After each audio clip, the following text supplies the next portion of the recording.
சரி பத்திரிகை துறையில் இருக்கும்போதும் சரி படங்களுக்கு வரும்போதும் சரி சாமானிய மக்களை பற்றி பேசணும், அவங்களுக்குள்ள பிரச்சனைகள் தான் நீங்கள் எடுத்திருக்கீங்க. கடந்த படத்தில் ஒரு முக்கியமான மாற்றத்தை கொண்டு வந்தீங்க.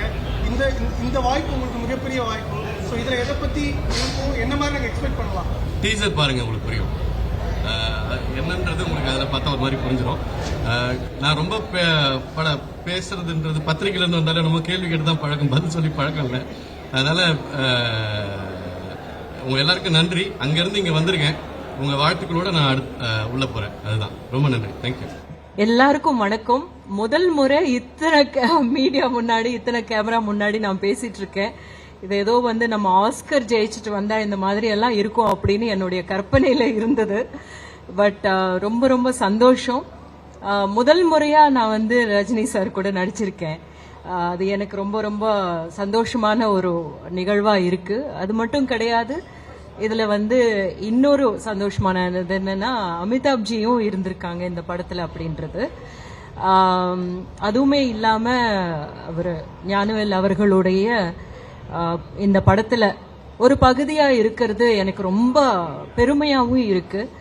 பிகாஸ் அவர் மாதிரியான ஒரு டைரக்டர், நம்ம இந்தியாவே கர்வப்படக்கூடிய அளவுக்கான ஒரு டைரக்டர், இன்னும் அவருடைய படங்கள் உலகமே பேசக்கூடிய விதத்தில் அமையும் அப்படின்றது எனக்கு பெரிய நம்பிக்கை இருக்கு.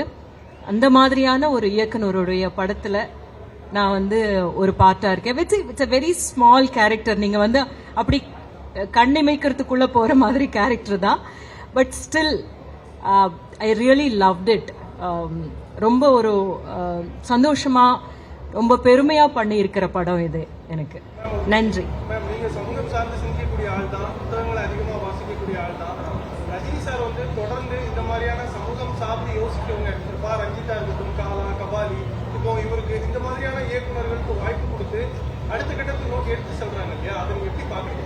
அது ரொம்ப நல்ல விஷயம் தானுங்க. இப்போ அவரு பெரிய ஸ்டார். அவருடைய படம் என்ன சொல்ல வருது அப்படின்றது நிறைய பேருக்கு கொண்டு போய் சேர்க்கிற ஒரு இதுவா இருக்கு இல்லையா? அந்த ஒரு கருவியா அவர் தன்னைத்தானே ஒப்பு கொடுக்கிறது அப்படின்றது மிகப்பெரிய விஷயம்.